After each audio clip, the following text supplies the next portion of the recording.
Assalamualaikum warahmatullahi wabarakatuh.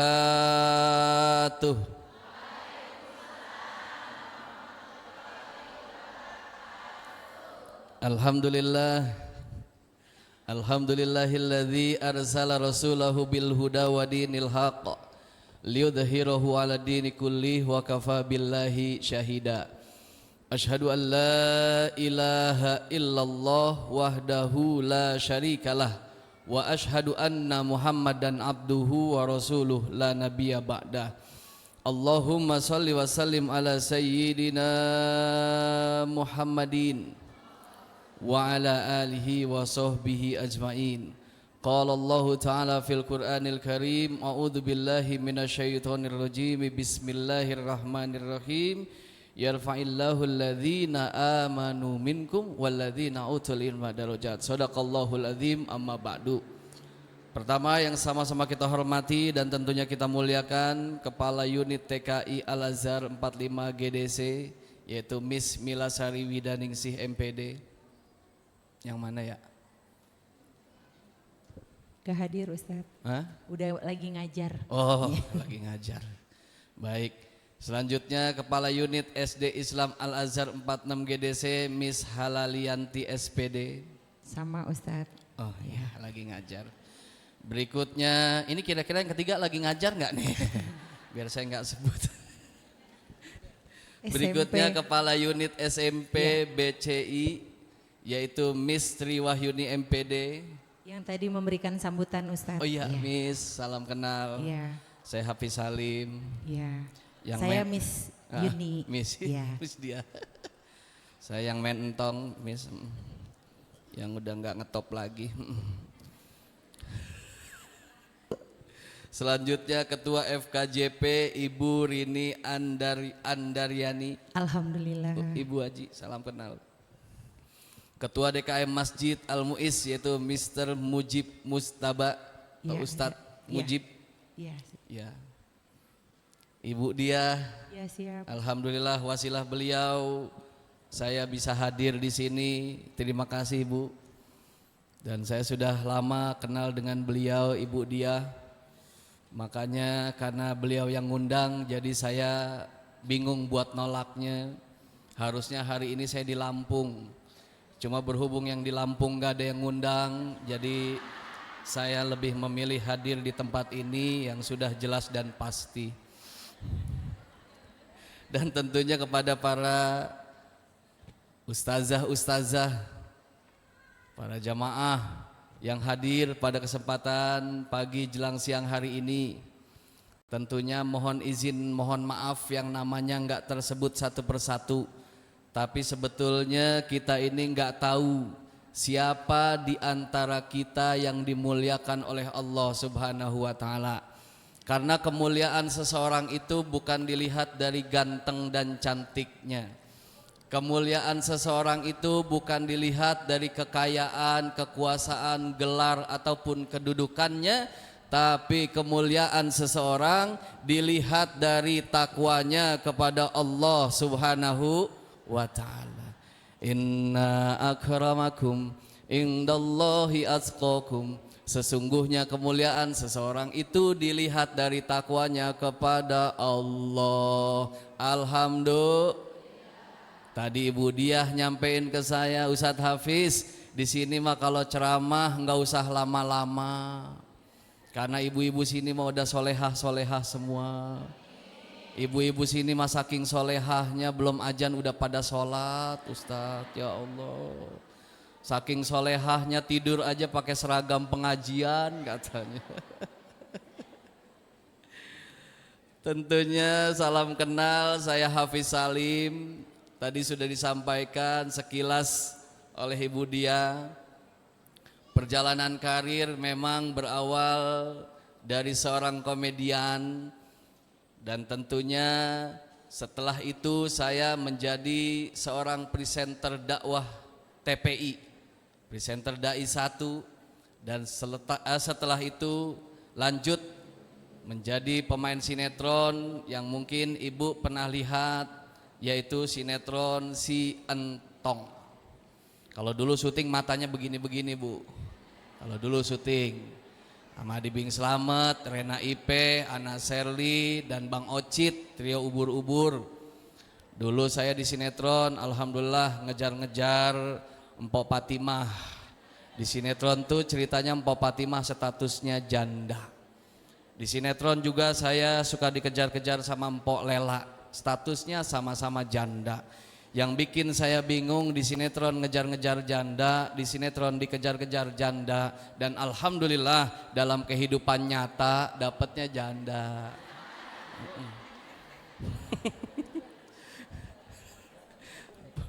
Kalau istilah jalan di mall, alhamdulillah saya nikah dengan istri itu ibarat jalan di mall, beli 1 bonusnya 3. Dan alhamdulillah di usia saya yang baru saja kemarin 9 November genap 44 tahun, sekarang sudah punya anak 5 dan cucu saya 5. Makanya alhamdulillah karena belinya borongan, akhirnya bonusnya kebanyakan. Tapi biiznillah jalan cerita orang, jalan cerita kita itu nggak ada yang tahu, betul nggak? Innallaha ala kulli syai'in qadir. Karena sesungguhnya Allah zat yang maha segala tahu. Kita ini cuma manusia, kita ini cuma hamba. Tentunya setiap individu, setiap personal sedang menjalani skenarionya masing-masing. Tapi kita cuma bisa minta, kita cuma bisa doa sama Allah. Supaya apa? Jalan cerita, skenario yang diberikan oleh Allah kepada kita, tiap episodenya diberikan episode-episode terbaik, diberikan episode-episode yang indah karena sesuai dengan harapan dan doa kita. Rabbana hablana min azwajina wa dzurriyyatina qurrata a'yun waj'alna lil muttaqina imama. Rabbana atina fid dunya hasanah wa fil akhirati hasanah wa qina adzabannar. Jadi kita doa minta sama Allah dikasih pasangan hidup yang baik, dikasih anak baik, pasangan hidup yang baik, dan tentunya kita juga berminta kepada Allah supaya kita diberikan kebahagiaan dunia dan kebahagiaan akhirat. Alhamdulillah.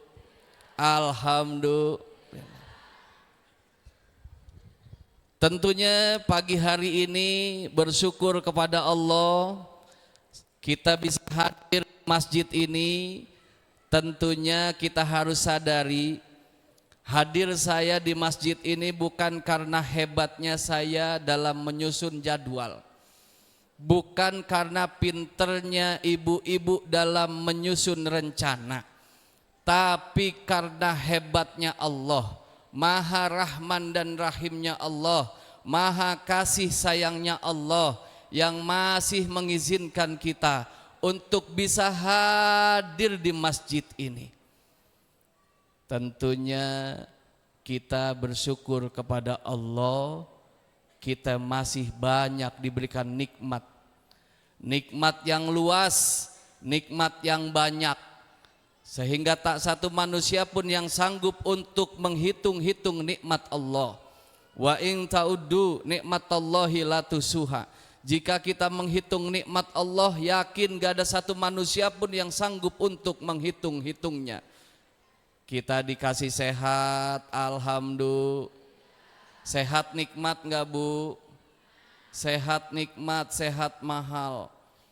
Karena apa yang disajikan oleh panitia pada kesempatan pagi hari ini, hidangan yang akan disiapkan oleh panitia penyelenggara berasa jadi nikmat karena kitanya sehat. Karena kalau kita dalam keadaan gak sehat, apa yang enak belum tentu nikmat. Apa yang nikmat bisa jadi gak enak. Kenapa? Karena kitanya gak sehat. Karena kalau dalam keadaan sakit biasanya mulut pahit. Betul gak? Tapi terkadang kita seperti itu. Giliran sehat, teman kita gak ada yang datang bawa makanan ke kita. Giliran sakit, apa yang enak dibawa-bawain. Terkadang yang sakit dibawain makanan enak, yang makan mah bukan yang sakit. Siapa yang makan? Yang sehat.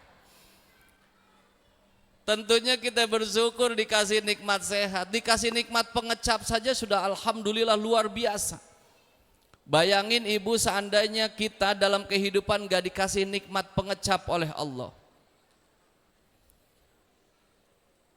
Berapapun duit yang kita punya, ratusan juta, miliaran, bahkan triliunan, kalau seandainya Allah tidak memberikan nikmat pengecap dalam lidah kita, maka yakin hidup pasti nggak bakal nikmat.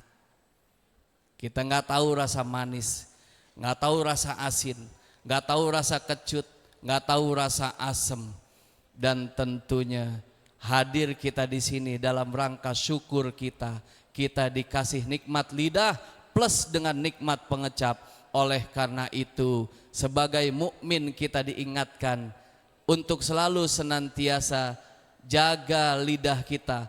Yang pertama, senantiasa ajak lidah kita untuk berzikir kepada Allah.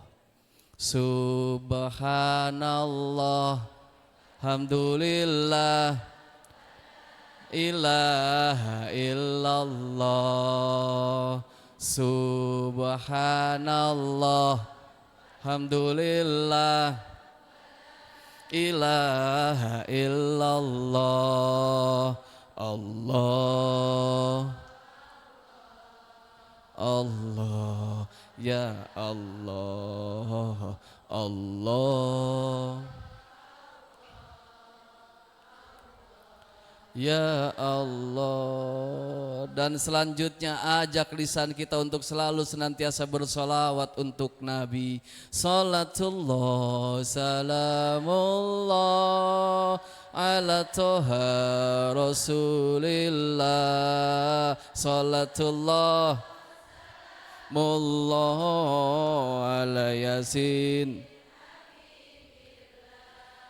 Jalan darat ke makam keramat sambil denger Ustadz Abu Somad. Dunia akhirat pengen selamat, ikut ajaran Nabi Muhammad. Salatullah Allah ala toha rasulillah. Salatullah Allah ala yasin. Jalan-jalan ke rumah Bang Unang, rumahnya daerah Kuitang. Kalau hidup kepengen tenang, hidup jangan kebanyakan.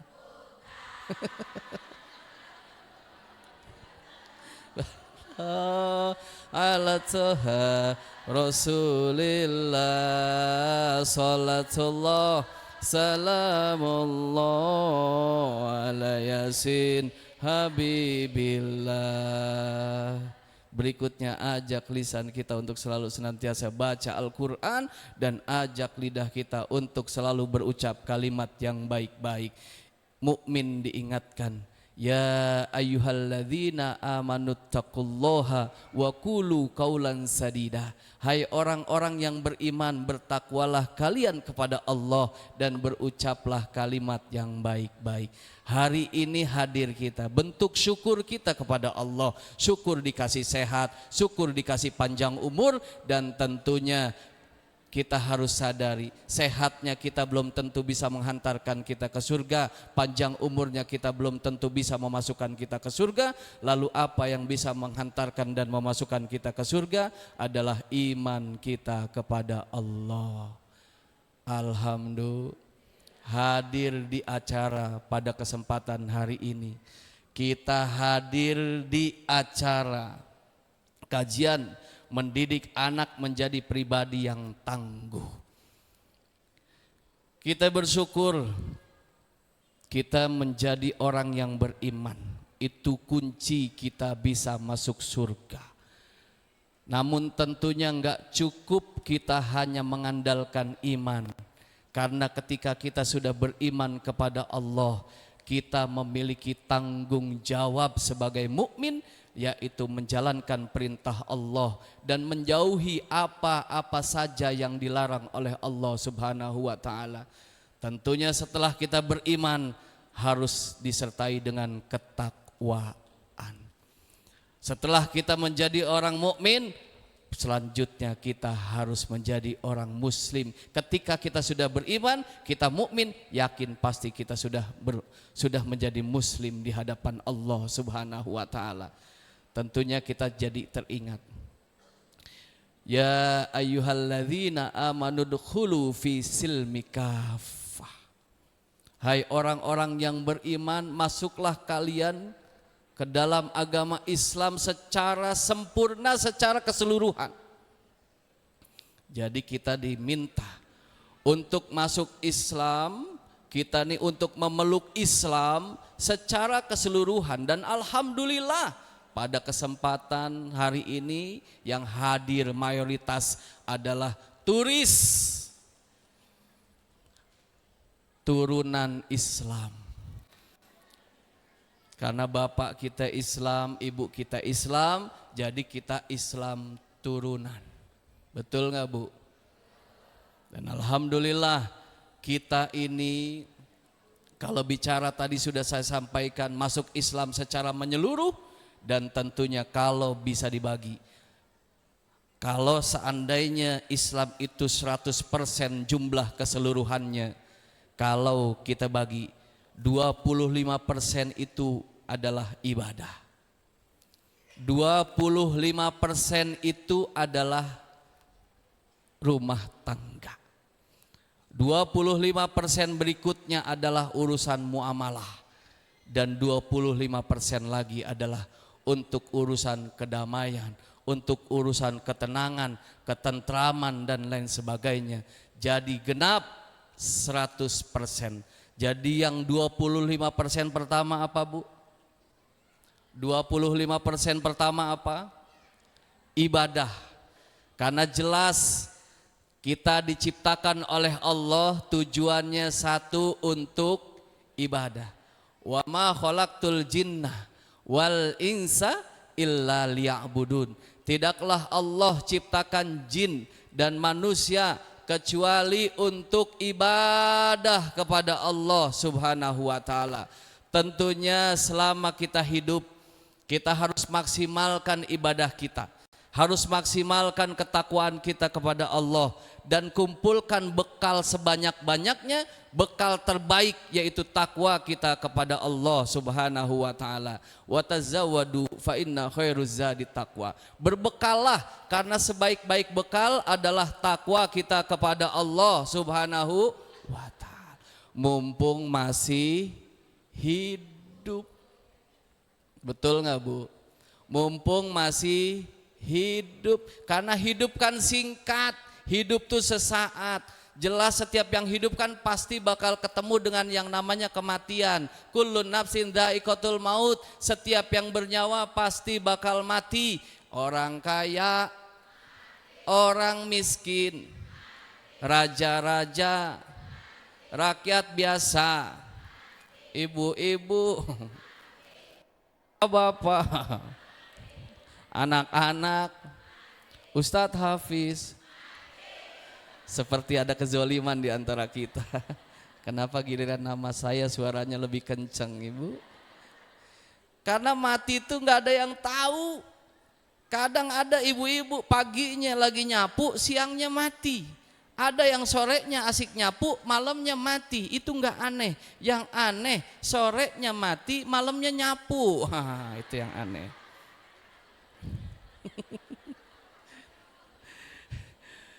Itu 25% pertama kita adalah urusan ibadah. Dan 25% berikutnya ini urusan keluarga, urusan rumah tangga. Kalau urusan muamalah kita tidak bahas di sini dan urusan yang keempat juga tidak kita bahas hari ini, tapi tentunya urusan berkeluarga inilah yang akan kita bahas. Ibu, kita semua ini kan punya orang tua, betul nggak? Ada yang masih hidup, ada yang sudah enggak ada. Orang tua kita ngedidik kita supaya jadi anak yang soleh dan soleha. Harapannya ketika nanti mereka sudah enggak ada, tentunya mereka punya investasi yang mereka miliki. Salah satunya adalah anak yang soleh ataupun soleha. Idza mata ibnu Adam in qata'a amaluhu illa min salasin. Jika anak Adam meninggal dunia, semua amalnya terputus kecuali 3. Yang pertama sodaqotun jariyah, sedekah jariyah. Berikutnya ilmu yang bermanfaat, al ilmu yuntafa'u bih. Dan yang ketiga waladun soleh yad'ulah. Saya belajar dari guru saya, kenapa dari hadis ini dikatakan dan disebutnya adalah walad, bukan banun, bukan bin. Ternyata inilah adilnya Allah. Kalau bin banun itu adalah anak kandung, tapi kalau walad adalah luas. Siapapun dia yang pernah ada ikatan batin, kita ajarkan, kita didik, kita sentuh mereka dengan pelajaran, kita sentuh mereka dengan kasih sayang, tentu itu bagian dari anak kita. Jadi luas. Kalau seandainya hadis tersebut katanya adalah pakai bin, banun, maka enggak adil. Bagaimana buat mereka yang enggak punya anak?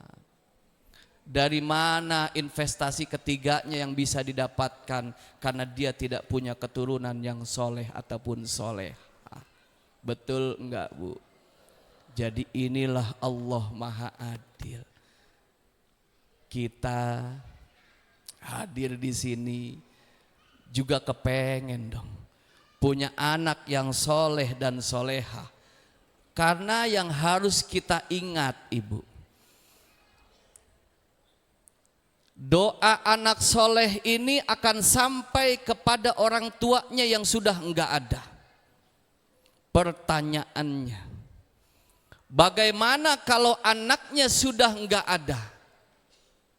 Berarti masih punya harapan dari cucunya. Betul enggak? Dan selanjutnya bagaimana kalau seandainya cucunya sudah enggak ada? Dari siapa lagi kita bisa mendapatkan doa? Karena banyak leluhur-leluhur kita saat ini mungkin sedang butuh doa dari anak keturunan dan selanjutnya. Terkadang kita doa cuma ingat cuma 2 ke atas, bapak sama ibu kita. Tapi kita ingat nama leluhur-leluhur kita dan sering disebut nama leluhur kita. Maka dari itu pendidikan anak yang soleh akan terus melahirkan berikutnya generasi yang soleh dan soleha. Inilah penting dalam kehidupan kita untuk membangun rumah tangga. Terkhusus kita bisa mendidik anak-anak kita menjadi anak yang soleh dan soleha.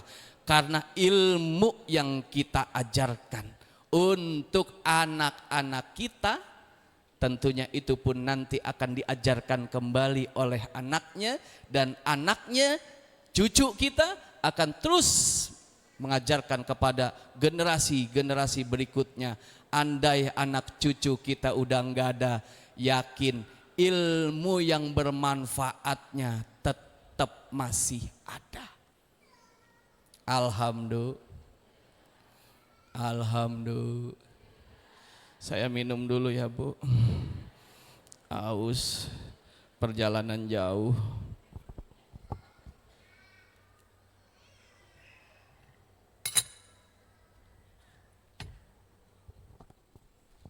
Baik.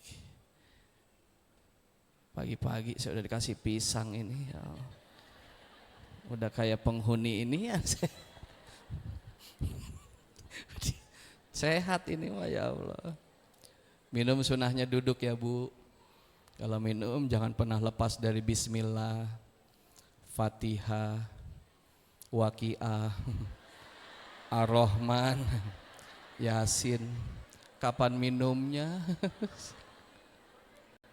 Bismillah.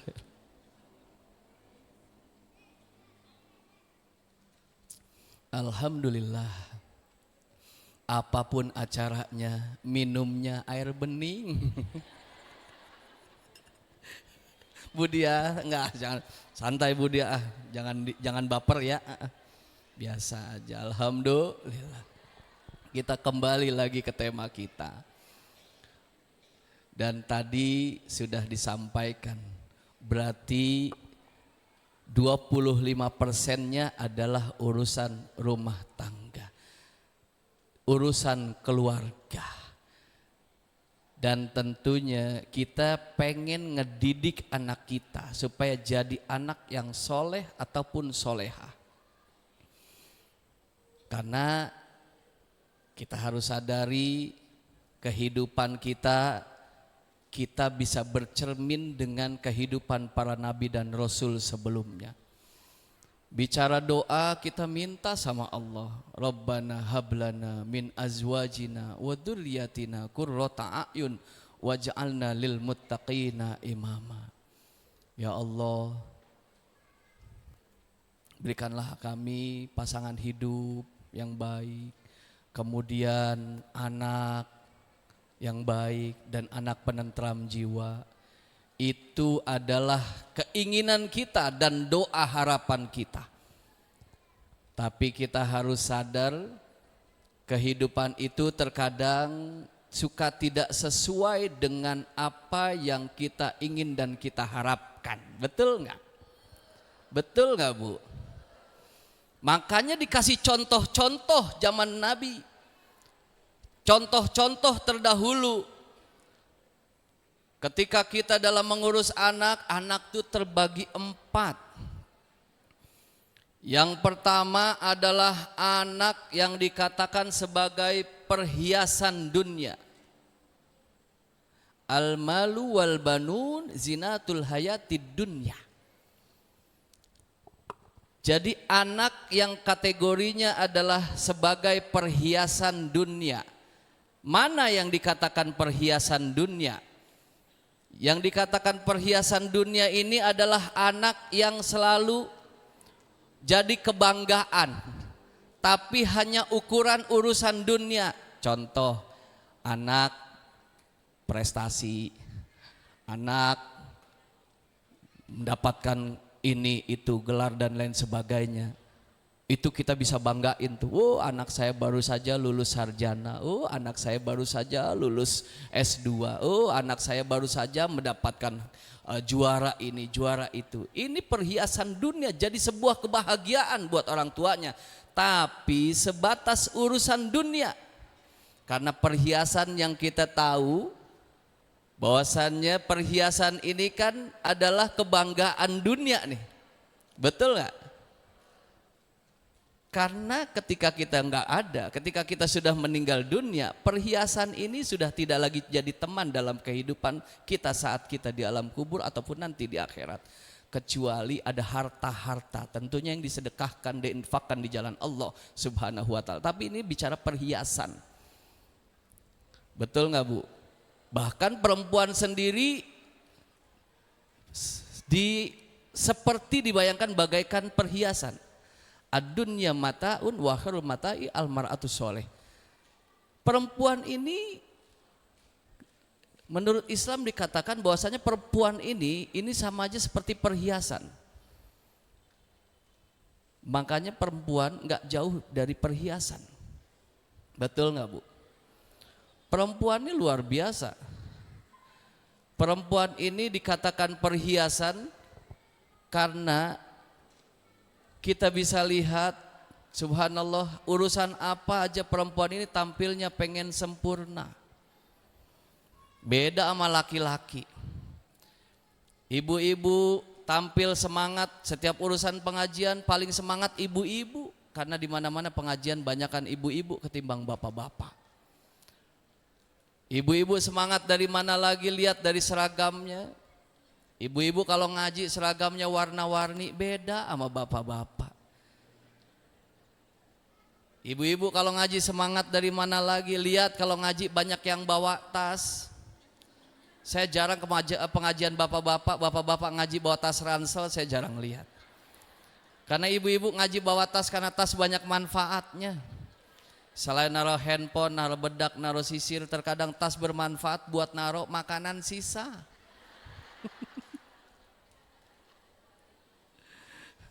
Semahal apapun tasnya, lemper masuk. Risol ngikut. Aqua 5 ke bawah. Kenapa saya bisa cerita kayak begitu? Karena itu kelakuan istri saya. Lihat, ibu-ibu mah apa juga pengennya, Masya Allah. Ibu-ibu apa juga ditempelin. Bros, bros, bros. Ibu-ibu paling akrab sama jarum pentul. Jarum pentul, jarum pentul. Paku payung, paku beton, asbes, apa juga ditempelin. Ya Allah. Padahal kalau ada urusan persiapan ibu-ibu sama bapak-bapak, persiapannya jauh lebih lama ibu-ibu ketimbang bapak-bapak, betul nggak? Bapak-bapak mah 15 menit udah beres semua-muanya, ibu-ibu setengah jam belum tentu rapi. Apalagi yang demen dandan 1 jam nggak kelar-kelar. Ya, mandi aja ibu sabun dari atas sampai bawah beda-beda. Ibu-ibu, bapak-bapak sabun sampai tipis masih digosok. Kadang sampo saset sampai digencet. Odol sampai dicekek. Kadang sampai dijebol. Sekalinya bapak-bapak mandi sabunnya habis, dia pakai sabun istrinya. Selesai mandi dia cerita sama istrinya, "Pak, Mah, tadi aku mandi pakai sabun yang di dalam kok rasanya gini amat ya?" Terus istrinya nyaut, "Emang tadi papa mandi pakai sabun yang mana?"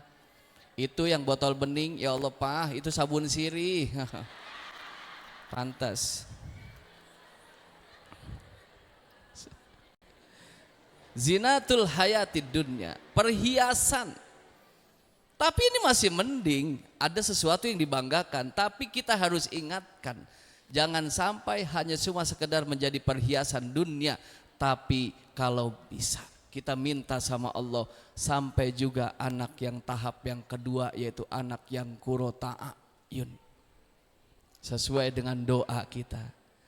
Rabbana hablana min azwajina wa dzurriyyatina qurrata a'yun waj'alna lil muttaqina imama. Jadi anak yang penyejuk hati, penentram jiwa. Inilah yang kita harapkan.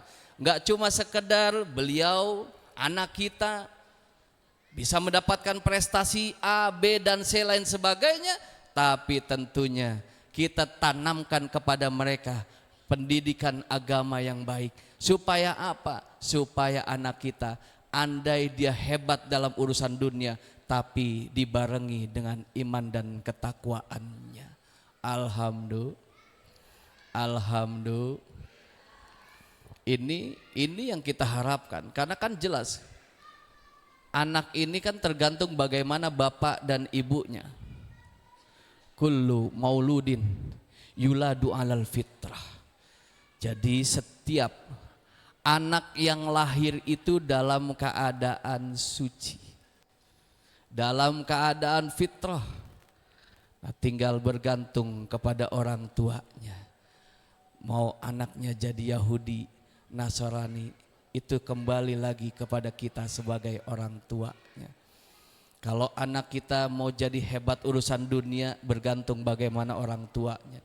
Kalau anak kita pengen gak cuma sekedar bahagia, bisa ngebahagiaan urusan dunia, dan juga pengen anak kita membahagiakan urusan akhirat, bergantung bagaimana orang tuanya. Karena ngedidik anak tuh ada dua, tarbiyah aulad qoblal wiladah, mendidik anak di saat masih dalam buayan, masih dalam kandungan. Terkadang ada anak yang baru lahir, kemudian baru umur 1 tahun ternyata sudah bisa hafal Al-Quran.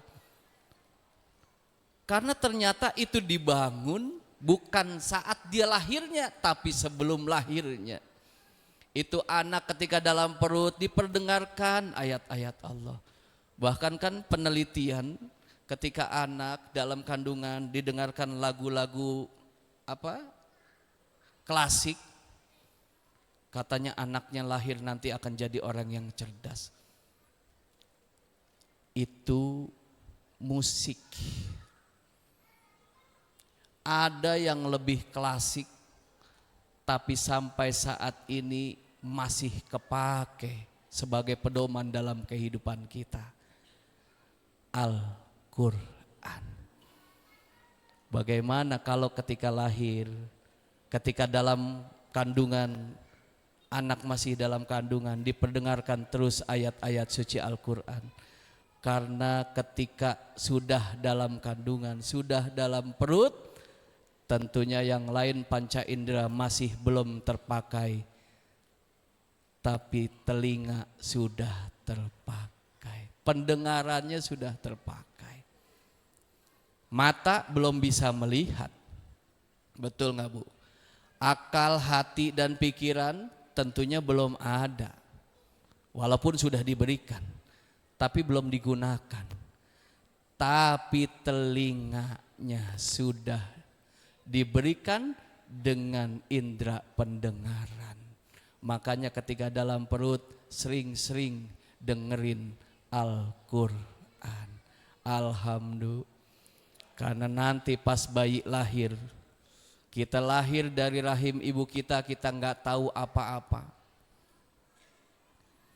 Tapi Allah memberikan potensi buat kita, potensi yang besar. Wa ja'ala lakumus sam'a wal absor wal afidah. Kita dikasih pendengaran, dikasih penglihatan, dan dikasih hati dan pikiran untuk digunakan dalam kehidupan. Bu, Ibu masih hidup? Saya harus mengulang-ulang. Jadi yang pertama tadi apa, Bu? Anak sebagai ujian. Yang kedua, anak sebagai kurota a'yun. Tapi tentunya ada yang ketiga. Apa yang ketiga? Anak sebagai fitnah dalam kehidupan. Innama amwalukum wa auladukum fitnah. Jadi harta dan anak adalah fitnah.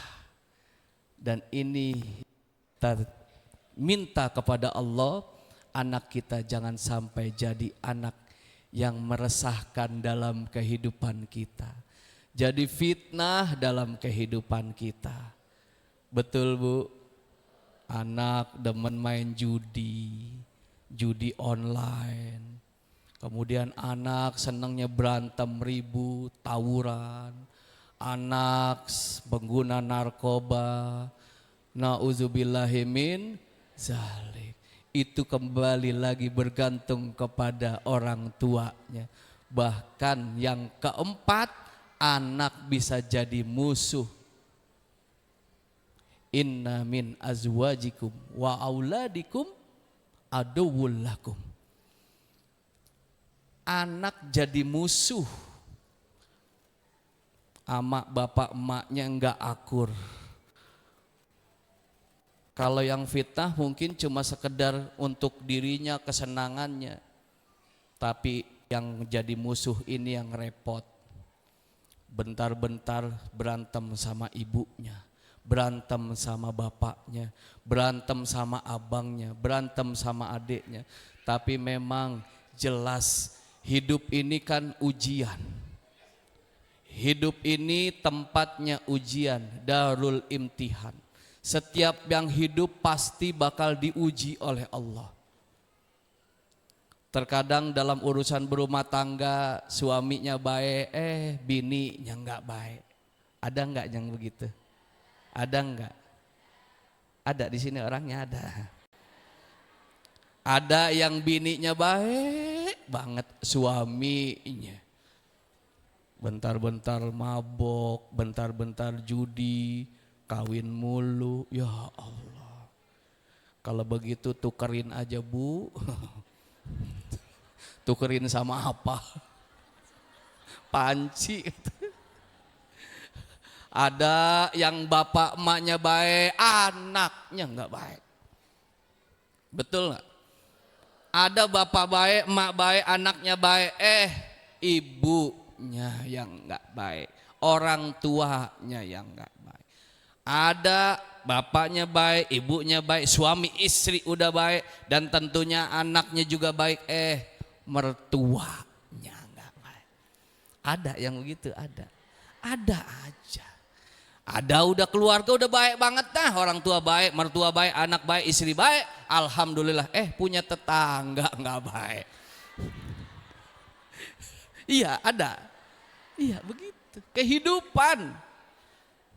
Kehidupan, darul imtihan, tempatnya ujian. Makanya tadi kita ini dalam urusan mendidik anak, tadi sampai di mana saya menjelaskan?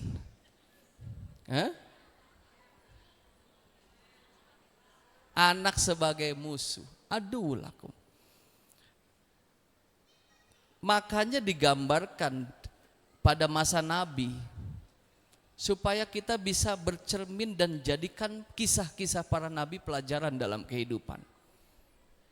Kisah anak bapaknya baik, anaknya baik. Kisah siapa? Nabi Ibrahim alaihissalam. 2 anaknya jadi nabi. Ada bapaknya baik, anaknya enggak baik. Kisah Nabi Nuh, punya anak Kan'an. Betul enggak? Betul enggak Bu? Ada bapaknya baik, anaknya baik, tapi adik-adiknya enggak baik. Nabi Yusuf. Ada yang suaminya baik, bininya anaknya enggak baik. Kisah Nabi Lut. Ada yang istrinya baik, suaminya enggak baik. Fir'aun.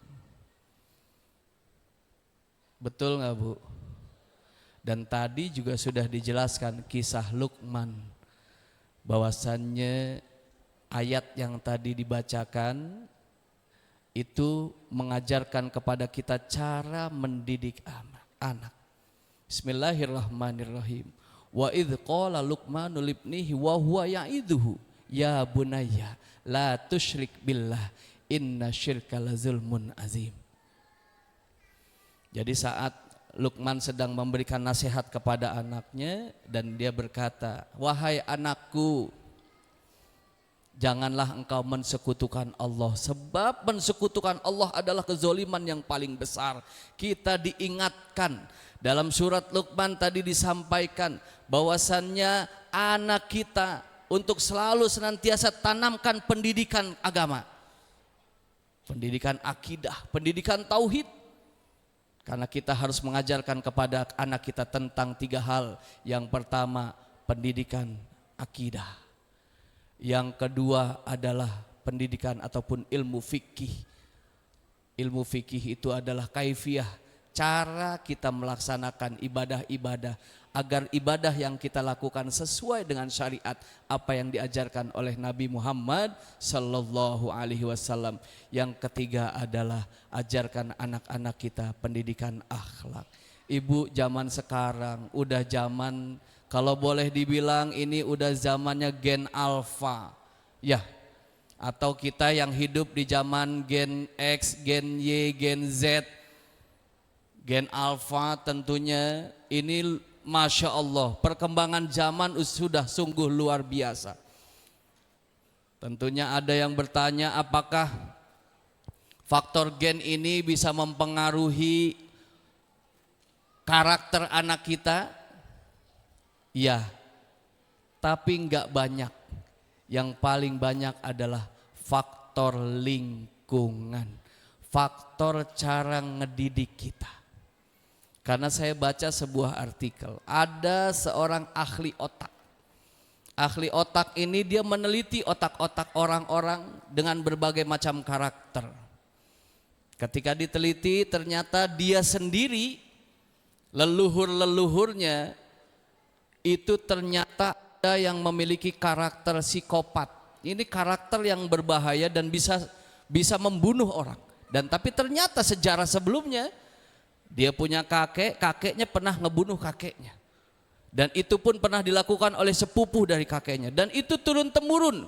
Ternyata ketika diteliti otaknya dia sendiri dan otak saudaranya, ada salah satu saudaranya, dia otaknya sama seperti otak leluhurnya, yaitu sama-sama otak dengan karakter psikopat. Tapi dia tidak psikopat.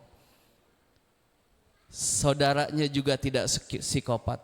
Ternyata apa yang diberikan pendidikan oleh orang tuanya, ternyata orang tuanya baik, mengajarkan anak ini menjadi anak yang baik. Jadi gen itu ada, tapi pengaruh lingkunganlah yang paling besar ngebentuk anak-anak kita.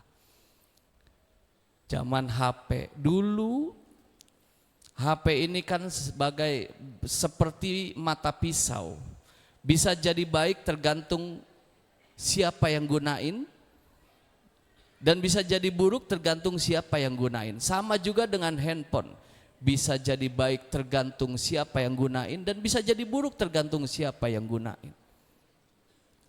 Oleh karena itu kita harus menyadari potensi anak kita dengan bercermin kepada diri kita. Zaman sekarang udah zaman canggih, Ibu, ya Allah. Anak-anak sekarang juga udah susah dikasih taunya. Dengan cara keras malah bertambah keras. Dengan cara kasar anak kita malah jadi dendam kepada orang tuanya. Makanya ketika membahas tentang ini, tentang rumah tangga, tentang mendidik anak, kita ini nggak ada yang ahli dalam urusan rumah tangga kecuali baginda Nabi besar Muhammad sallallahu alaihi. Karena Nabi pernah bilang, khairukum li akhli, yang terbaik diantara kalian kepada keluarganya. Apa statement Nabi? Ana wa khairukum li akhli, dan akulah orang yang terbaik dalam urusan keluarga. Jadi saya menyampaikan seperti ini bukan berarti saya sudah merasa wah rumah tangganya hebat, keluarganya luar biasa, anak-anaknya Masya Allah jadi panutan dan lain sebagainya. Ini saling mengingatkan. Watawasobil haqi watawasobis sober. Saya punya anak 5. Anak pertama itu bawaan dari istri, dan alhamdulillah sudah jadi direktur bagian di salah satu perusahaan.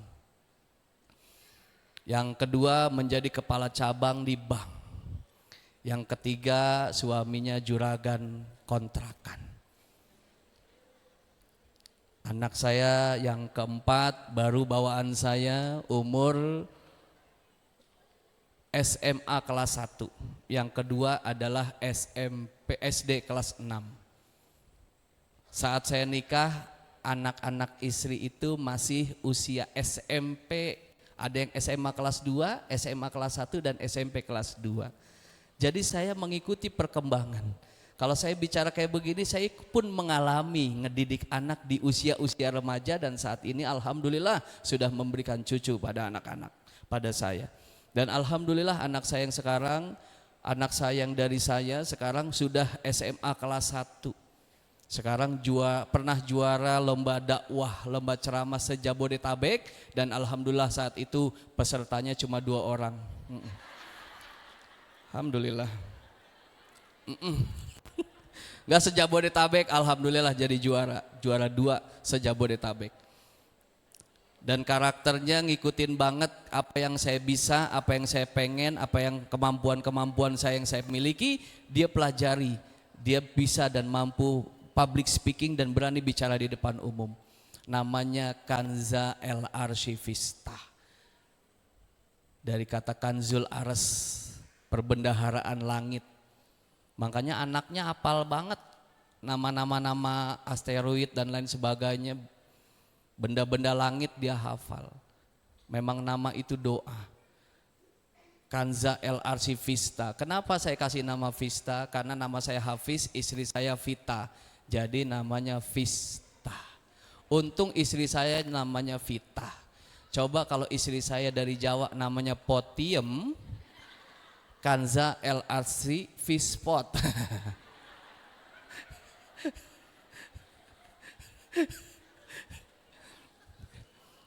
Yang kedua Hafiza Aira Vista. Saya berharap anak saya ini enggak beda jauh dengan apa yang saya iniin. Karena saya kasih nama Hafiz tua saya, karena orang tua saya berharap anaknya jadi penghafal Al-Quran. Dan alhamdulillah, walaupun saya enggak hafal semua, tapi terus lagi sedang senang-senangnya menghafal. Tapi saya kasih nama anak saya kasih nama Hafiza. Alhamdulillah nurunnya ke anak. Usia 12 tahun anak saya, alhamdulillah dia Al-Quran hafal. Naroknya di mana? Hafal. Jadi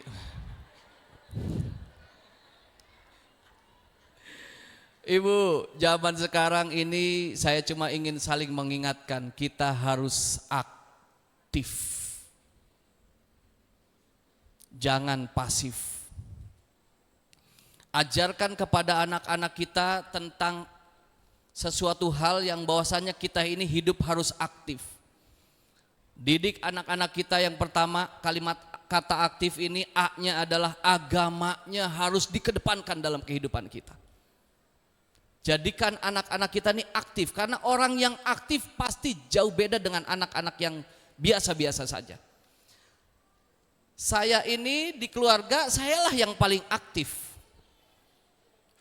Saya orangnya nggak bisa diem. Apa saja saya pengen bikin, dan alhamdulillah saya sudah menulis juga karya saya, Public Speaking Susah-Susah Gampang. Ini karya buku yang saya baru tulis dan sudah selesai. Karena saya nggak bisa diem. Berawal saya, ini bukan promo buku ya Bu ya, tapi yang mau beli dicatat aja dulu, karena udah habis barangnya. Ini dia Bu, maaf Bu dia, nih Public Speaking Susah-Susah Gampang. Susahnya kecil, kalau dari jauh nggak kelihatan susahnya ya. Kenapa saya tulis susahnya kecil? Karena public speaking sebetulnya tetap buat orang yang nggak biasa ngomong di depan pasti ada susahnya. Cuma susahnya jangan digedein, cukup kecil aja, yang dibesarkan gampangnya. Saya mengurai kata speaking jadi metode. S-nya kalau mau bisa bicara, S-nya adalah salam. P-nya adalah pembukaan. Jadi ketika kita bicara di depan orang, kuasai salam, kuasai pembukaan. Berikutnya E, emosi. A-nya attitude, K-nya kontennya apa yang mau dibicarakan, I-nya informasi, cari sebanyak-banyaknya untuk pembahasan konten, Eng-nya adalah banyakin ngaca, ngobrol, ngonten dan lain sebagainya. Tentunya ada di buku ini. Harganya 75.000 Ibu. Ibu, Bu, 75. Ibu beli 2 jadi 150. Kembali berikutnya A, agamanya dikedepankan. Agama kan meliputi iman, Islam, ihsan. Yang berikutnya, didik anak-anak kita jadi anak-anak yang kreatif. Zaman sekarang harus kreatif. Siapa yang harus memulai dan mengawali? Orang tuanya. Berikutnya T, ajarkan anak-anak untuk selalu tekun dan terampil dalam urusan apa saja. I-nya, ilmu yang dia suka. Cari. Kadang kita kepengen anak kita jadi dokter, padahal kemampuan anak kita nggak di situ. Anak kita kepengen banget jadi ilmuwan dan lain sebagainya, tapi ilmunya nggak sampai di situ. Anak kita dimasukin ke sekolah yang sesuai kepengen orang tuanya, padahal anak kita kemampuannya nggak di situ. Dan kita harus bisa memahami di mana kepengen anak kita, dan kita hanya bisa membimbing dan mengarahkan. I-nya, F-nya, didik anak-anak kita untuk selalu berusaha fastabikul khairat, berlomba-lomba, berkompetisi walaupun dengan teman dekatnya, berkompetisi urusan kebaikan. Karena penting supaya apa? Ketika dia melihat temannya, wah nilainya bagus, gua harus lebih bagus dari dia. Wah dia udah bisa ini, gua harus bisa dari dia. Karena dengan seperti itu anak termotivasi. Untuk apa? Untuk selalu senantiasa jadi orang yang lebih baik dari orang lain, tapi jangan diajarkan untuk sombong. Aktif. A-nya apa Ibu? Agama kudu dikedepankan. Yang kedua K, kreatif. Yang ketiga T, tekun terampil. Yang keempat I, ilmu yang dia senangi, cari. Bantu, bimbing. F-nya fastabikul khairat. Tanamkan kepada anak-anak kita untuk selalu berkompetisi kepada siapa orang-orang di sekelilingnya, itulah jadi motivasi depannya. Baik, inilah yang bisa saya sampaikan. Tentunya banyak hal, tapi kali ini poinnya itu yang bisa saya utarakan untuk kesempatan hari ini. Mudah-mudahan pertemuan hari ini bisa jadi manfaat untuk kita, terkhusus bagaimana cara kita membimbing dan mendidik anak-anak kita. Dan saya juga Ibu, selain buku, saya juga usaha parfum ya. Biarin saya mau dagang-dagang dah. Ada Ibu parfum yang warna lain Bu?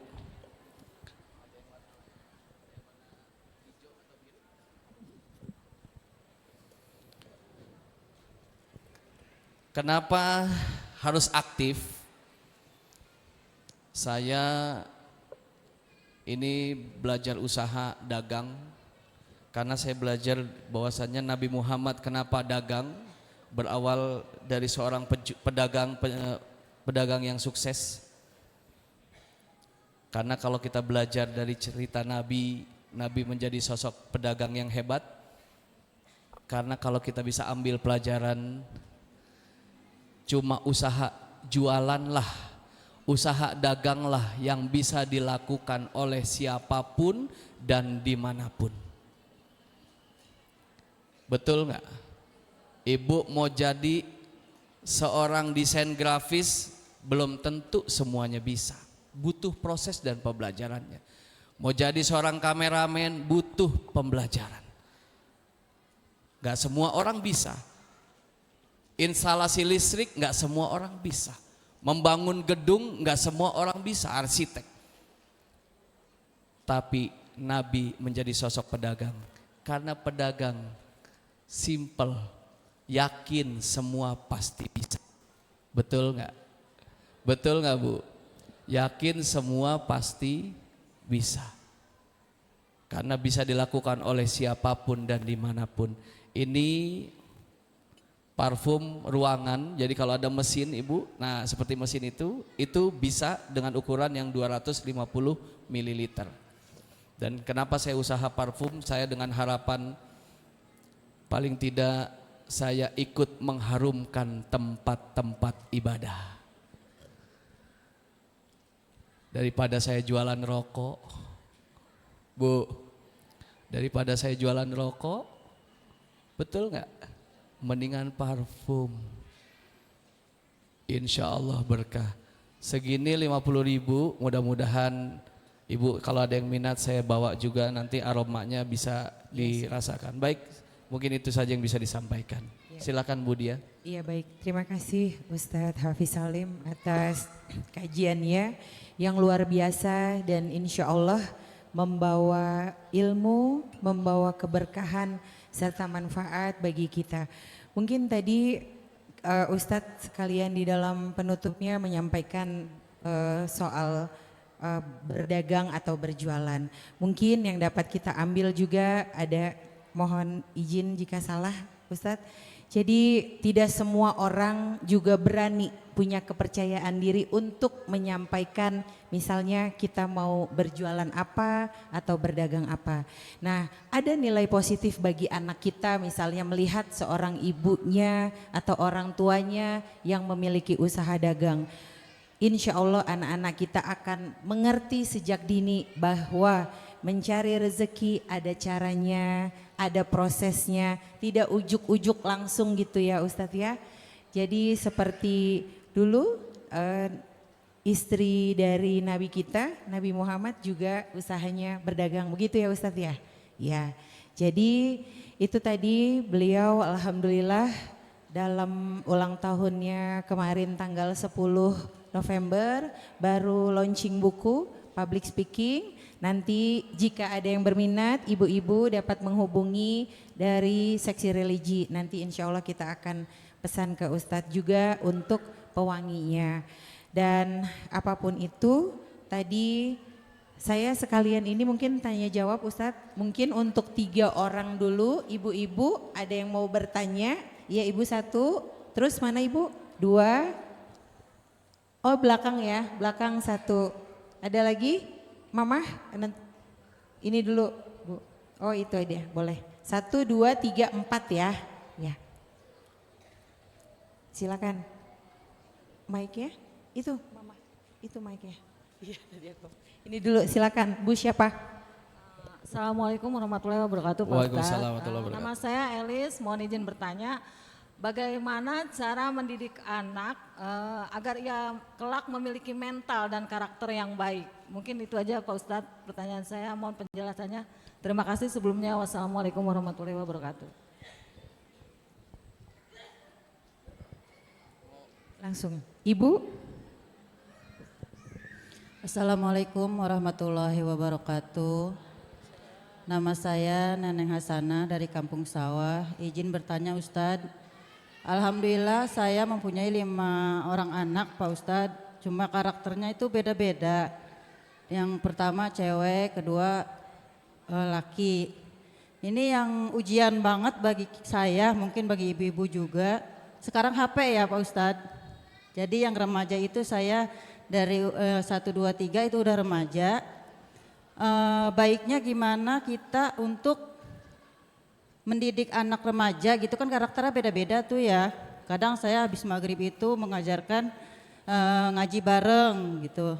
Nanti mah kadang-kadang di kamar masing-masing gitu. Baiknya gimana cara Pak Ustadz untuk kita menjalin kebersamaan gitu.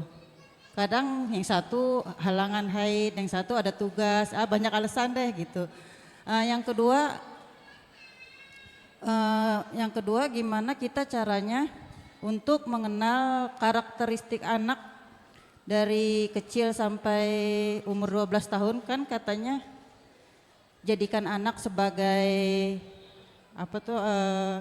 teman gitu. Dari 12 sampai 20 tahun jadikan anak sebagai teman.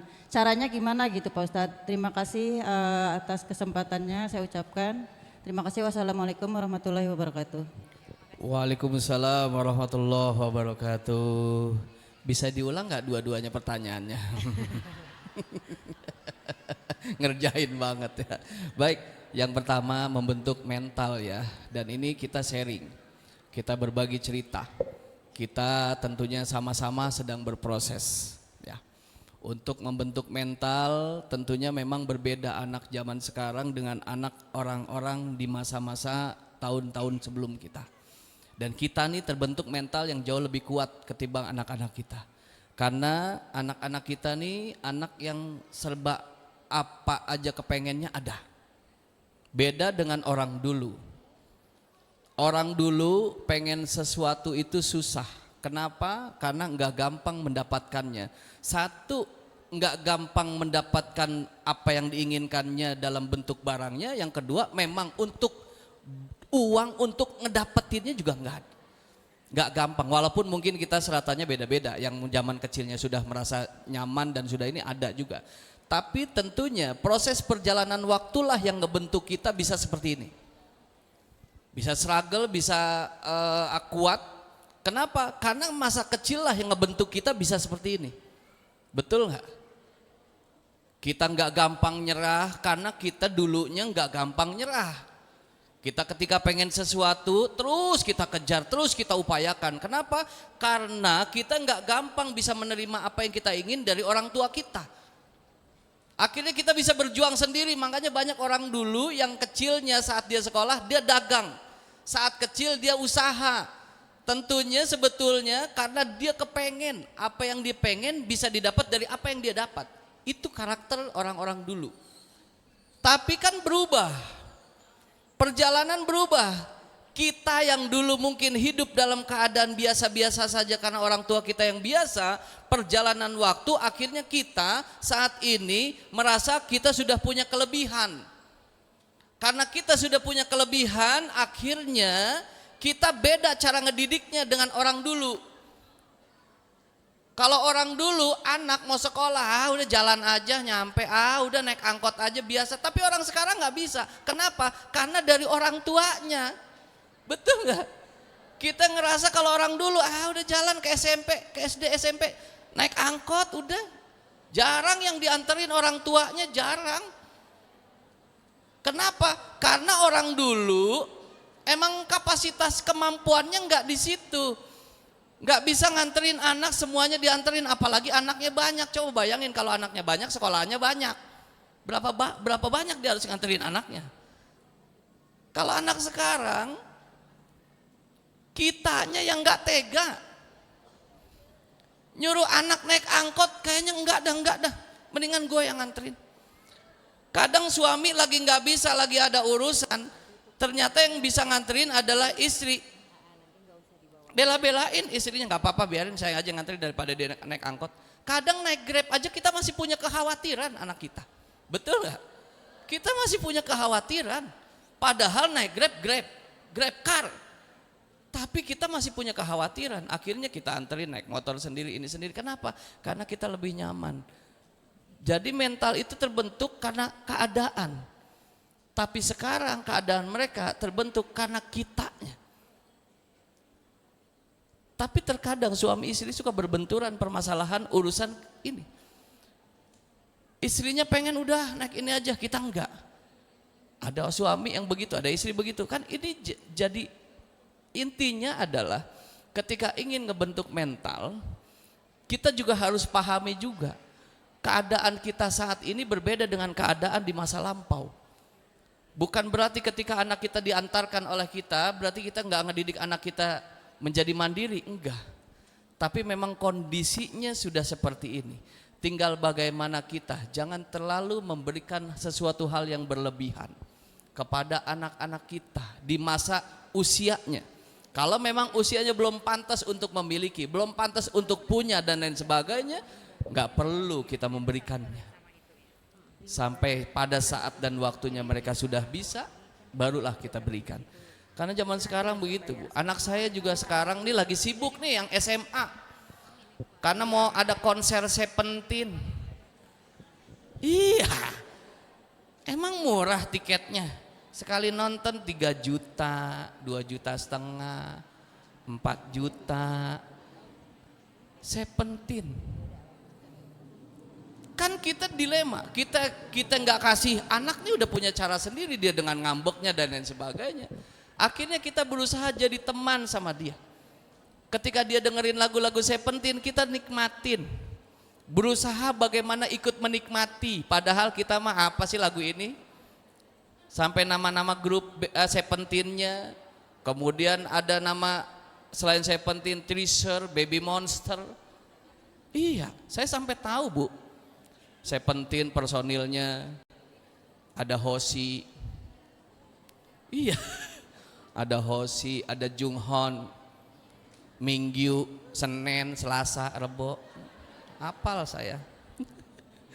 Tapi teruslah.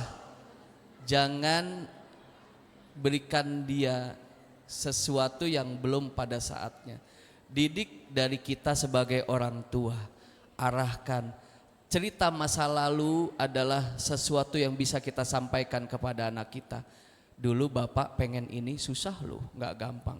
Sekarang kamu bisa, kamu harus bersyukur kepada Allah. Bapak Nya bapak nggak bisa, tapi sekarang papa bisa. Tapi ingat, kalau udah dikasih begini, kamu harus tambah dong ngajinya, tambah dong baca Al-Qur'annya supaya kamu lebih lancar lagi dan lain sebagainya. Belajarnya dikuatin. Jadi andai dikasih, kasih juga sesuatu yang memacu dia untuk terus mau membenahi diri menjadi yang lebih baik. Membentuk mental. Mungkin itu kali ya Bu ya. Baik, dan yang berikutnya tadi mengenai anak yang macam-macam karakter. Yaitulah Ibu dalam kehidupan. Keluar dari rahim yang sama. Betul nggak? Tapi 5 kepala beda-beda karakternya. Terus bagaimana supaya kita satu ini yang nggak bisa, susah. Kita carinya jangan perbedaannya, cari persamaannya. Saya sama istri saya sepakat kalau udah urusan makan di meja makan, jadikan meja makan buat kita ngobrol, buat kita diskusi. Kalau udah lagi makan nggak mencar-mencar tuh. Kalau udah jamnya makan, kita usahakan jamnya makan itu berusaha itulah tempat dan momen kita buat ngobrol. Tapi di zaman sekarang ketika anak sudah beranjak remaja itu udah agak sulit. Waktu masih SD, masing-masing SD atau SMP, ketika kita momen, saya selalu berusaha jadikan momen liburnya saya, jadwal kosongnya saya untuk jalan, selalu senantiasa sama istri dan berusaha untuk salam 1 minggu atau dalam 1 bulan saya jalan. Saya cari tempat kuliner, saya cari tempat wisata, saya ngajak anak istri supaya apa? Ada momen kita bisa ngobrol bareng, bisa cerita bareng, bercanda bareng. Jadikan kesempatan itu jadi momen. Dan tentunya pasti berbeda kepala, berbeda keinginan, berbeda karakter. Dan kita harus maklumi selama karakter tadi masih dalam koridor yang baik, ya tinggal kita tahan, kita pertahankan. Tapi kalau seandainya ada sesuatu karakter di luar dari koridor kebaikan, maka ini harus segera didiskusikan dan harus segera ambil sikap untuk anak kita. Arahkan. Kalau misalnya sulit dapat nasihat dari orang tuanya, panggil orang lain untuk bisa menasehati. Terkadang anak suka susah dinasehati sama orang tuanya, tapi giliran dengan orang lain dia mau dengerin nasihatnya. Kalau dia nggak mau dengan kita, cari gurunya, ajak gurunya, biar ngobrol. Atau teman baiknya yang sekiranya dia mau ngedengerin apa yang disampaikan nasihat oleh temannya. Seperti itu. Tadi yang keduanya apa Ibu? Membangun kebersamaan itu adalah ya tadi yang sudah disampaikan. Jadikan hari-hari kita selalu berusaha bersama dengan anak-anak kita. Karena memang kan kita sudah tahu ketika usia 7 kita harus sudah pisah kamar dengan anak, sudah masing-masing mandiri dan gak ada masalah. Biarkan juga mereka mandiri, tapi ada satu momen di mana kita harus selalu senantiasa ajak anak kita agar kita tetap menjalin baik keluarga kita satu sama lainnya. Adakan 1 bulan sekali jalan kayak kemana kayak ngobrol kayak dan lain sebagainya. Itu jadi momentum buat kita untuk bisa memberikan nasihat terbaik buat anak-anak kita. Baik, terima kasih Ustadz.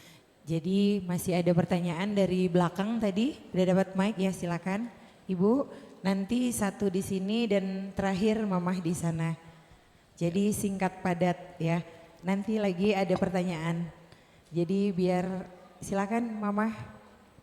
Assalamualaikum warahmatullahi wabarakatuh. Perkenalkan saya Mira dari Cilodong. Begini Ustadz, saya ada salah satu anak saya. Itu dari kecil saya didik disiplin, teratur. Nah dia SD itu disiplin, jadi misalnya asal setelah mandi harus taruh handuk di tempatnya, kemudian menjelang azan selalu siap-siap untuk menuju ke masjid. Terus kemudian dia itu berani untuk tampil. Nah setelah lulus SD, anak saya masuk pesantren selama 3 tahun. Setelah saya menginginkan dia untuk lanjut SMA-nya, tetapi dia tidak mau. Jadi akhirnya saya masukkan dia ke MA. Setelah selama 3 tahun ini saya lihat perubahannya yang menurun dari perilakunya. Jadi untuk yang tadinya menjelang azan dia siap-siap untuk ke masjid, tapi semenjak sekarang, maaf ya Ustadz, terbawa. Semenjak sekarang jadi perubahannya itu benar-benar berubah. Jadi harus saya woro-woro, harus saya, ayo kakak, ayo sudah waktunya ke masjid, harus saya seperti itu. Kemudian untuk murojaah pun saya susah banget untuk membujuknya dia untuk murojaah. Jadi mengalami penurunan gitu loh Ustadz untuk disiplinnya. Nah, bagaimana saya menyikapinya gitu Ustadz. Dan akhir-akhir ini kayaknya dia sangat tertutup dengan kami, ayah sama ibunya gitu Ustadz. Jadi kayaknya saya tuh sedih gitu ngelihat anak seperti itu. Saya kepengen dia kembali lagi dengan rasa percaya dirinya, dengan dengan disiplinnya dia, seperti itu Ustadz. Terima kasih Ustadz. Iya, terima kasih Ibu. Baik. Ya, alhamdulillah terima kasih. Ya, ini kita sebagai orang tua pasti banyak yang mengalami fase-fase perubahan anak ya Bu ya. Dan saya juga sama, pasti mengalami fase perubahan karakter anak itu sendiri ya. Maksudnya kebiasaan. Yang memang ketika kita sekolahkan anak di sekolah SD, biasanya anak itu masih bisa untuk kita kontrol, kita arahkan. Apalagi di sekolah juga mengajarkan anak-anak kita untuk bagaimana dia membaca Al-Quran, hafal Al-Quran, dan kemudian dengan lagu-lagu yang memang diingatkan kepada anak-anak kita untuk tentang kedisiplinan dan ilmu. Tentunya di SD itu masih mudah untuk diarahkan. Yang permasalahannya ketika sudah beranjak remaja, disitulah mulai ada fase perubahan dari karakter anak, perubahan dari kebiasaan anak. Dan itu memang lazim ya dalam kehidupan kita. Tentunya tinggal bagaimana kita jangan capek-capek, jangan henti-hentinya terus mengajarkan kepada anak-anak kita tentang kebaikan.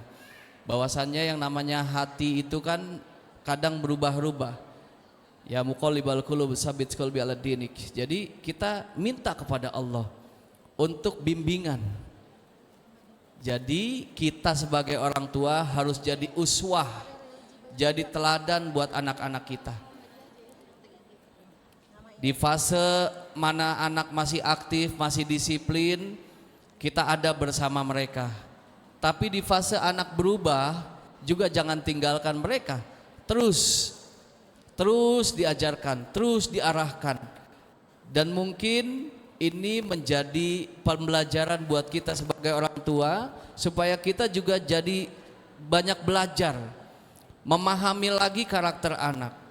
Buka buku, tanya guru-guru kita, ustadz-ustazah kita, dengan karakter seperti ini bagaimana. Akhirnya kita jadi aktif, bertanya kepada guru-gurunya di sekolah, kepada guru-gurunya saat di pesantren, bagaimana aktivitas anak saya, aktivitas anak kita. Biasanya setiap seminggu atau sebulan sekali pondok pesantren juga ada saatnya ngejenguk, ada saatnya nengokin anak. Di saat momen itulah ketika ketemu dengan anak, kita sampaikan kepada guru, kita sampaikan kepada mereka yang mengajarkannya, perubahan apa yang terjadi sama anak kita, apa saja kelakuan-kelakuan yang dibuat oleh anak kita. Andai ada sesuatu yang tidak baik, tentunya tolong diarahkan, tolong diajarkan. Dan tentunya kita juga harus memahami pondok pesantren juga begitu luas dan banyak, santrinya sangat banyak, dan bisa jadi nggak semuanya kekontrol, nggak semuanya bisa terpegang dengan maksimal, karena kembali lagi kepada karakter anak-anaknya itu sendiri. Tapi tentunya di pondok pesantren, setahu saya dan sepengetahuan kita semua, pondok pesantren malah lebih disiplin. Di mana bangun tahajud dia harus bangun subuh harus bangun bersama-sama, dan kemudian sholat berjamaah juga harus bersama-sama, dan ketika kajian juga harus bersama-sama. Dan mungkin bisa jadi ada juga yang berontak hati. Ketika anak dipesantrenkan, tentunya nggak semua anak kepengen pesantren. Betul nggak Bu? Kadang ini ada keinginan kita, tapi anak sendiri sebetulnya nggak ingin, nggak pengen. Tapi bukan berarti ketika dia nggak pengen, terus kita nggak bisa bujuk, nggak apa-apa. Kita bujuk sebagai orang tua karena kita berharap anak kita pengen mendapatkan hasil yang terbaik. Ketika di pondok pesantren karena pelajaran agama jauh lebih dominan dan kita arahkan. Tapi seandainya dia berontak dan lain sebagainya, ya jangan terlalu dipaksakan kalau menurut saya. Apalagi kalau anak masih SD yang memang berat dan sebagainya.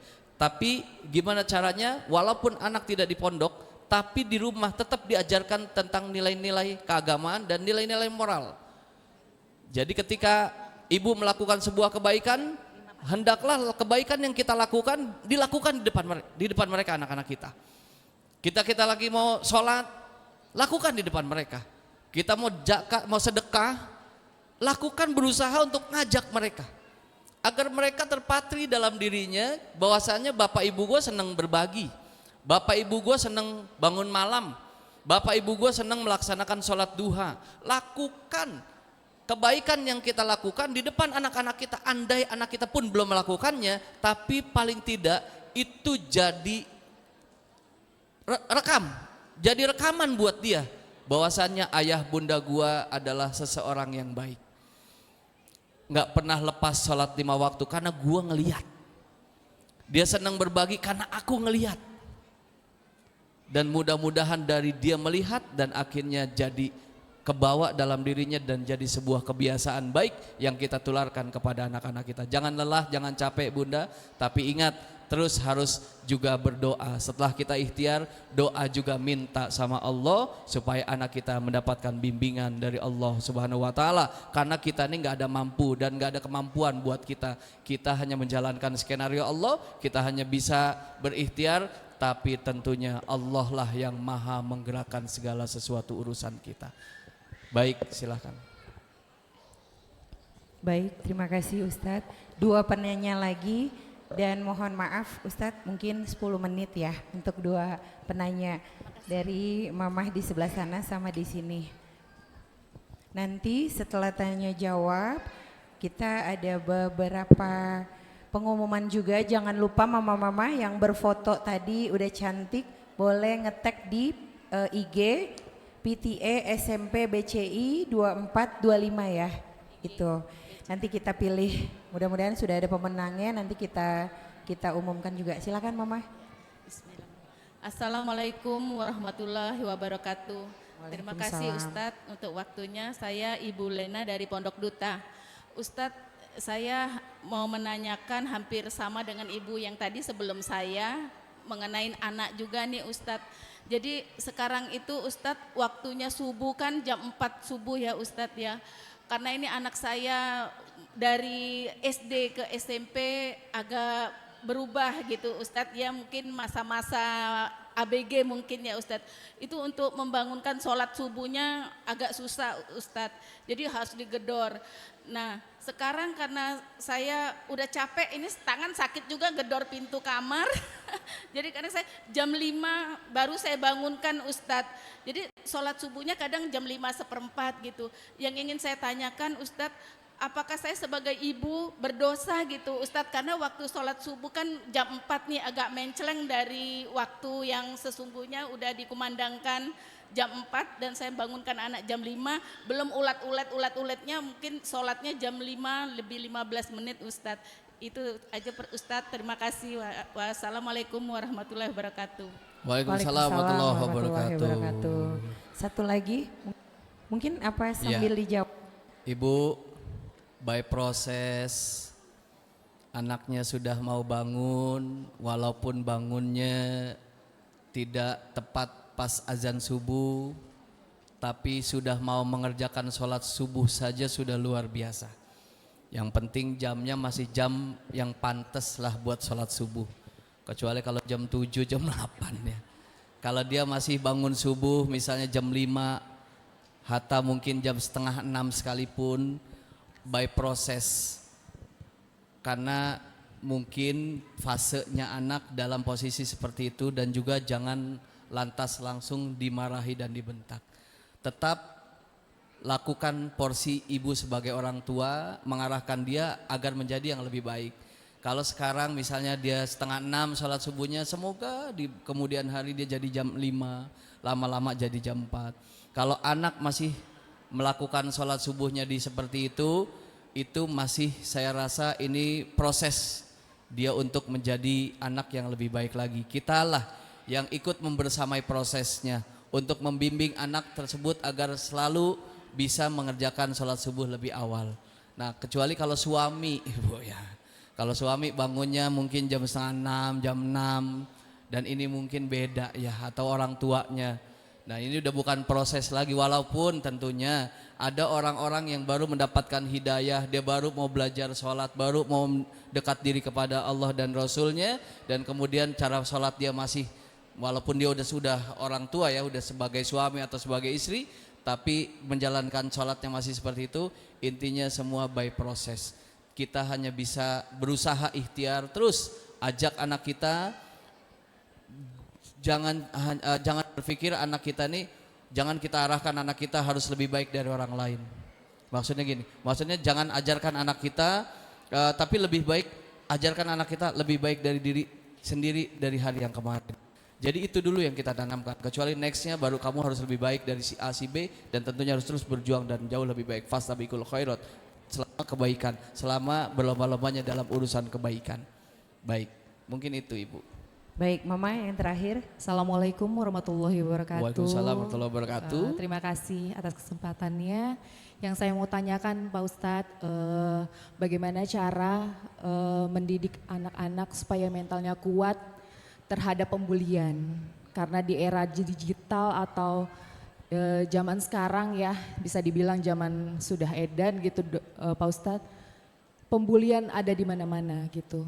Kiat-kiatnya seperti apa untuk menguatkan mental kami sebagai orang tua beserta anak-anak kami gitu. Terima kasih. Wassalamualaikum warahmatullahi wabarakatuh.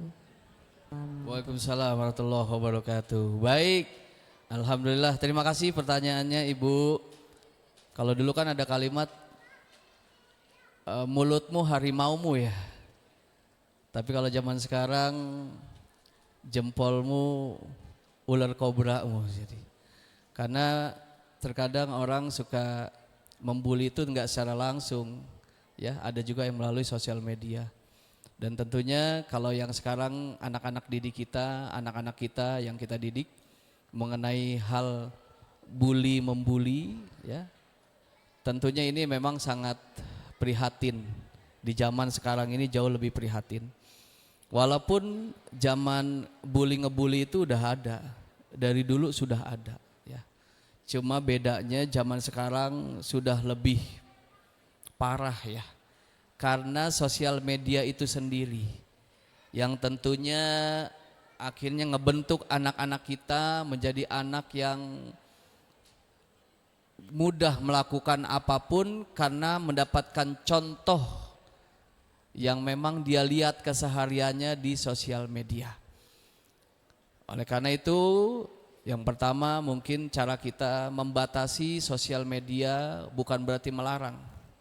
Karena udah gak bisa anak-anak kita dilarang untuk urusan melihat gadget atau sosial media.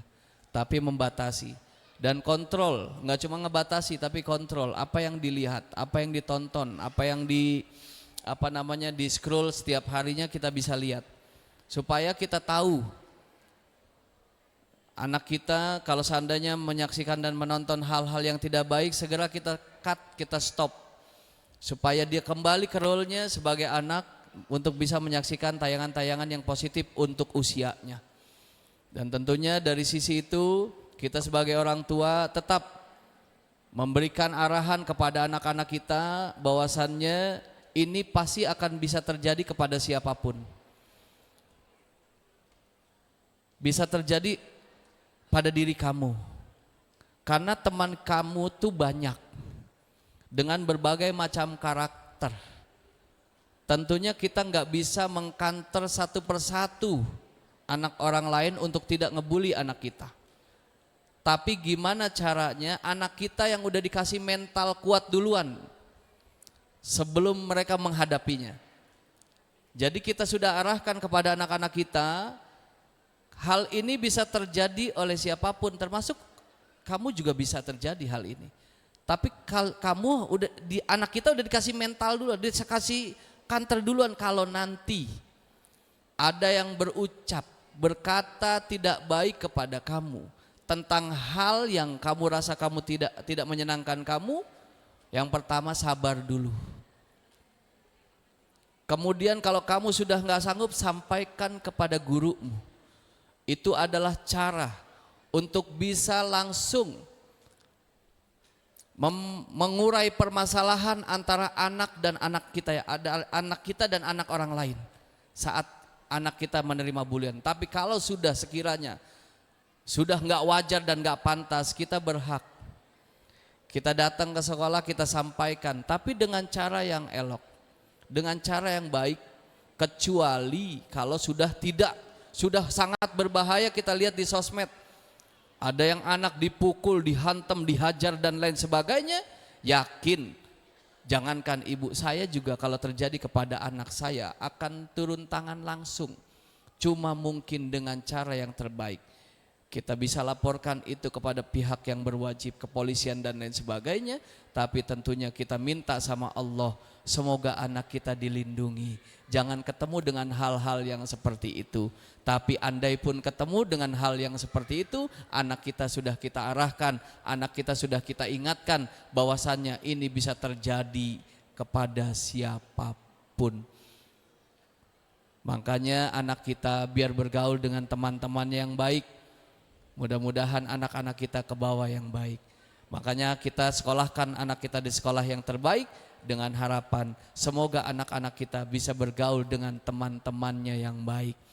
Sekolah di sekolahan Islam dengan harapan anak kita mendapatkan pendidikan berbasis Islam. Sekolah di tempat ini, alhamdulillah anak kita dititipkan di sekolah ini atau di sekolah-sekolah lainnya. Bukan berarti sekolah umum tidak baik, alhamdulillah baik. Semua baik karena mengajarkan ilmu untuk anak-anak kita. Cuma bagaimana tinggal nggak cukup anak kita mendapatkan ilmu dari gurunya, tapi terus harus juga orang tuanya memberikan arahan dan ilmu untuk anak-anak kita. Makanya kita sebagai orang tua juga harus rajin baca, rajin dengar kajian, rajin kita nonton hal-hal yang positif, ceramah-ceramah agama di TV, supaya apa? Ketika anak kita kritis bertanya tentang agama, paling tidak kita bisa jawab pertanyaan dari anak-anak kita. Andai nggak bisa nanya, karena kita sering ikut kajian, dekat dengan ustazah, tentunya kita bisa tanya kepada ustazah, jawaban apa yang harus saya jawab dari pertanyaan anak saya. Inilah fungsinya kita ngaji, supaya kita bisa menjelaskan dan mengajarkan kepada anak. Dan andai kita nggak bisa jawab dari pertanyaan anak, kita bisa tanya kepada guru dan ustazah kita agar kita bisa mendapatkan jawaban yang terbaik buat anak-anak kita. Mungkin itu yang bisa saya sampaikan, lebih kurangnya mohon maaf.